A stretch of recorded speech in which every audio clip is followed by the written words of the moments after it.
নমস্কাৰ আপোনালোক সকলোকে পুনৰবাৰ স্বাগতম নাজমাই মছজিদ বন্ধুসকল পলকতে চাওক আজি সন্ধিয়াৰ 7টা গুৰুত্বপূৰ্ণ খবৰ। প্ৰথমটো খবৰ, ৰাজ্যৰ লাখ লাখ নিবনুৱা যুৱক যুৱতীলৈ ভাল খবৰ।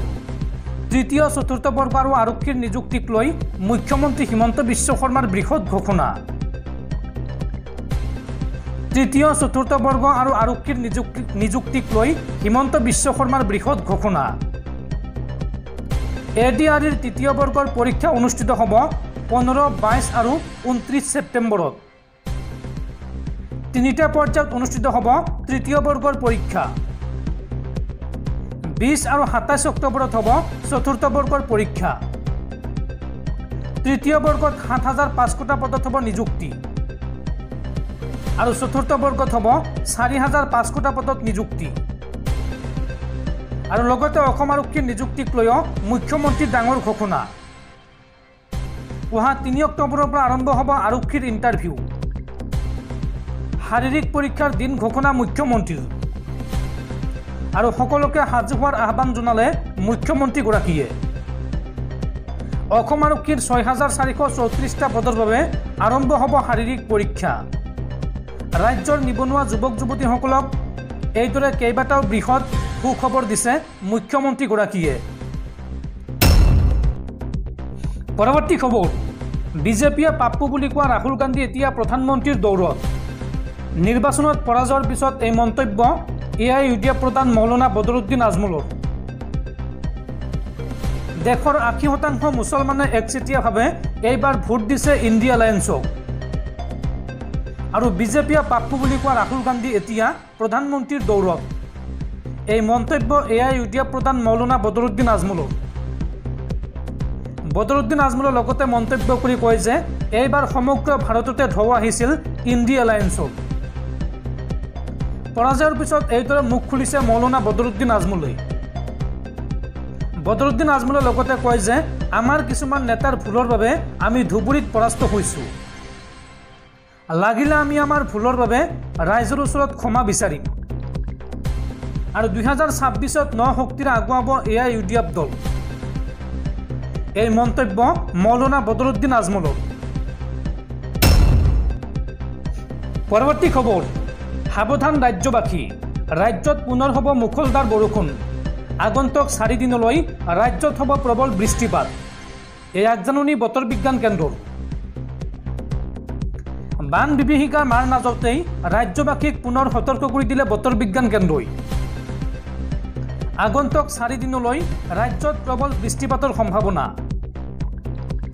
বৰঝাৰস্থিত আঞ্চলিক বতৰ বিজ্ঞান কেন্দ্ৰই জাৰি কৰিছে এই সতৰ্কবাণী। এই সন্দৰ্ভত ৰাজ্যৰ কেইবাখনো জিলাত বতৰ বিজ্ঞান কেন্দ্ৰই জাৰি কৰিছে এলাৰ্ট। ৰাজ্যৰ 17খন জিলালৈ এলাৰ্ট জাৰি বতৰ বিজ্ঞান কেন্দ্ৰৰ। অসমৰ কোন কোন জিলাত এলাৰ্ট জাৰি কৰা হৈছে চাওঁ আহক। কোকৰাঝাৰ, গোৱালপাৰা, চিৰাং, বাক্সা, ওদালগুৰি, দৰং, মৰিগাঁও, নগাঁও, শোণিতপুৰ, বিশ্বনাথ, কাৰ্বি আংলং, গোলাঘাট, লখিমপুৰ, ধেমাজি, ডিব্ৰুগড় আৰু তিনিচুকীয়া জিলাত জাৰি কৰা হৈছে এলাৰ্ট। এই সতৰ্কতাৰ পিছতেই চিন্তিত হৈ পৰিছে বানাক্ৰান্ত লোকসকল, কিয়নো ধাৰাসাৰ বৰষুণে বিপদ মাতিব পাৰে বানাক্ৰান্তলৈ। দৰ্শকসকল আৰু বহুতো গুৰুত্বপূৰ্ণ খবৰ আছে। তাৰ আগতে আপোনাক জনাওঁ যে যদি আপুনি এতিয়ালৈকে এইটো ভিডিঅ'ত লাইক কৰা নাই তেন্তে এতিয়াই ভিডিঅ'টোত লাইক কৰি দিয়ক আৰু এনেকুৱা ধৰণৰ ভিডিঅ'সমূহ নিতৌ চাবলৈ চেনেলটো ছাবস্ক্ৰাইব কৰি কাষত থকা বেল আইকনটো প্ৰেছ কৰি ৰাখক। পৰৱৰ্তী খবৰ, জম্মু কাশ্মীৰত পুনৰ সেনা সন্ত্ৰাসবাদীৰ মাজত ভয়ংকৰ সংঘৰ্ষ আৰু এই সংঘৰ্ষত শ্বহীদ হৈছে 5জনকৈ সেনা জোৱান। জম্মু কাশ্মীৰৰ কঠুৱাত সেনাৰ বাহনত সন্ত্ৰাসবাদীৰ ভয়ংকৰ আক্ৰমণৰ ঘটনাত নিহতৰ সংখ্যা 5জনলৈ বৃদ্ধি পাইছে। এই আক্ৰমণত 4গৰাকী জোৱান থিতাতে নিহত হৈছিল যদিও হাস্পাতালত মৃত্যু হয় এগৰাকী সেনা জোৱানৰ। বাকী 5গৰাকী জোৱানৰ স্বাস্থ্য বৰ্তমান সুস্থিৰ বুলি জানিব পৰা গৈছে। সেনাৰ ঊৰ্ধ্বতম কৰ্তৃপক্ষই সদৰি কৰা তথ্য অনুসৰি প্ৰথমে সেনাৰ গাড়ীলৈ লক্ষ্য কৰি গুলীবৰ্ষণ আৰু পিছত গ্ৰেনেড আক্ৰমণ কৰে সন্ত্ৰাসবাদীৰ দলটোৱে।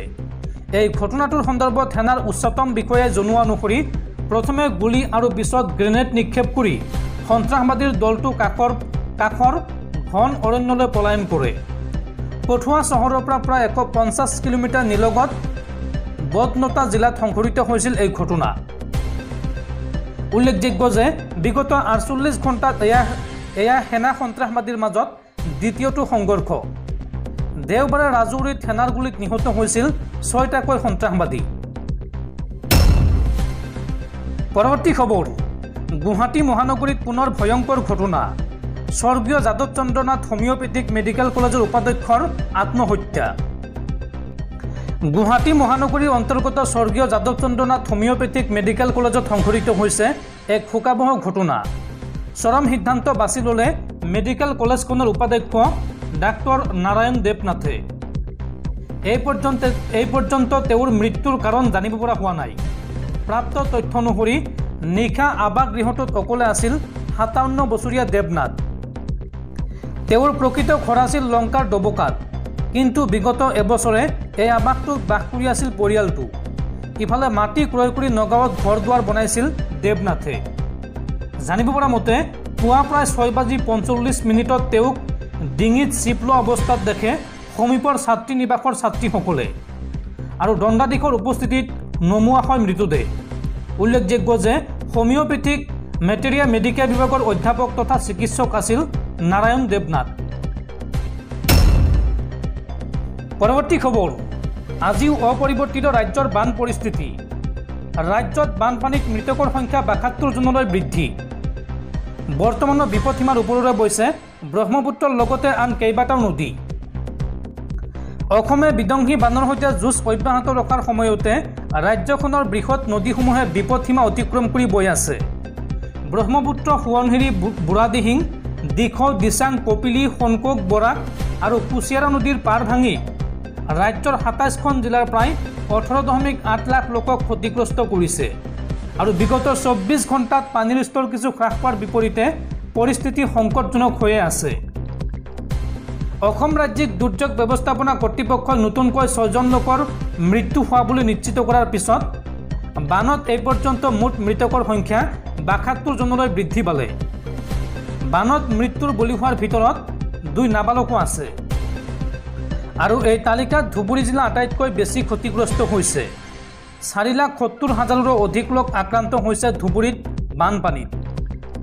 কাছাৰ, বৰপেটা, গোলাঘাট আৰু দক্ষিণ চালমাৰা জিলাও ভয়াৱহ বানৰ সন্মুখীন হৈছে। ৰাজ্যৰ ৩,১৫০খনতকৈ অধিক গাঁও আৰু প্ৰায় ৫০,০০০ হেক্টৰ কৃষিভূমি বৰ্তমান বানপানীৰ তলত বা বানপানীত ডুব গৈছে। পৰৱৰ্তী খবৰ, ওদালগুৰি জিলা আৰু সত্ৰ ন্যায়াধীশ আদালতৰ ঐতিহাসিক ৰায়দান। ধৰ্ষণকাৰীক ২০ বছৰৰ কাৰাদণ্ডৰ শাস্তিৰ লগতে ৩০,০০০ টকাৰ জৰিমনা। ওদালগুৰি জিলা সত্ৰ ন্যায়াধীশৰ আদালতে আজি ধৰ্ষণৰ অপৰাধত মহম্মদ নুৰ আলী নামৰ এগৰাকী ধৰ্ষণকাৰীক ২০ বছৰৰ সশ্ৰম কাৰাদণ্ডৰ লগতে ৩০,০০০ টকাৰ জৰিমনা বিহে। ধৰ্ষণ কাণ্ডটো সংঘটিত হৈছিল ২০১৫ চনৰ ২২ জুলাই তাৰিখে। ঘটনা অনুসৰি ওদালগুৰি জিলাৰ ৰৌতা বাগান গাঁৱৰ এগৰাকী যুৱতীয়ে সন্ধিয়া প্ৰায় ৬ মান বজাত দলগাঁৱৰ পৰা ৰৌতা চাৰিআলিলৈ অহাৰ উদ্দেশ্যে এখন মেজিক বাহনত উঠিছিল। কিন্তু বাহনখন আহি ঝাৰগাঁও পোৱাৰ সময়ত সকলো যাত্ৰী নামি যোৱাত বাহনখনত কেৱল যুৱতীগৰাকী যাত্ৰী হিচাপে আছিল। আৰু তেনে সময়ত বাহনৰ চালকগৰাকীয়ে বাহনখন ৰৌতাৰ সলনি অন্য পথেৰে নিয়ে। ইয়াৰ পাছত অপৰাধী নুৰ মহম্মদকে ধৰি কেইবাগৰাকীও লোকে যুৱতীগৰাকীক কোনো অচিনাক্ত স্থানত আবদ্ধ কৰি নিশা ধৰ্ষণ কৰে। ইয়াৰ পাছত যুৱতীগৰাকীক পুৱা মুকলি কৰি দিয়াত তাই সমীপৰ মানুহক ঘটনাটো অৱগত কৰাত সমগ্ৰ ঘটনা পোহৰলৈ আহে। উক্ত ঘটনা সন্দৰ্ভত যুৱতীগৰাকীৰ পিতৃয়ে ৰৌতা আৰক্ষী থানাত এক এজাহাৰ দাখিল কৰে। এজাহাৰৰ ভিত্তিত ৰৌতা আৰক্ষী থানাত ভাৰতীয় দণ্ডবিধি আইনৰ ৩৭৪ ডি ধাৰাৰ অধীনত ৬৭/15 নম্বৰত এক গোচৰ ৰুজু হয়। গোচৰটো পৰৱৰ্তী সময়ত ওদালগুৰি জিলা আৰু সত্ৰ ন্যায়াধীশ আদালতত ঘটনা সন্দৰ্ভত একেটা ধাৰাৰ অধীনত ৫৯/২০১৮ নম্বৰত গোচৰ ৰুজু কৰা হয়। উক্ত গোচৰ সন্দৰ্ভত আদালতত চলা যুক্তিৰ অন্তত এছান দেউৰীৰ আদালতে ৰৌতাৰ আমিনপাৰা গাঁৱৰ মহম্মদ নুৰ আলীক ২০ বছৰৰ সশ্ৰম কাৰাদণ্ডৰ লগতে ৩০,০০০ টকাৰ জৰিমনা বিহে। লগতে ঘটনাটোত জড়িত আন এগৰাকী অভিযুক্ত ৰৌতাৰ চিদাখোৱা গাঁৱৰ ছানাউল্লাহক এই গোচৰৰ পৰা ৰেহাই প্ৰদান কৰে।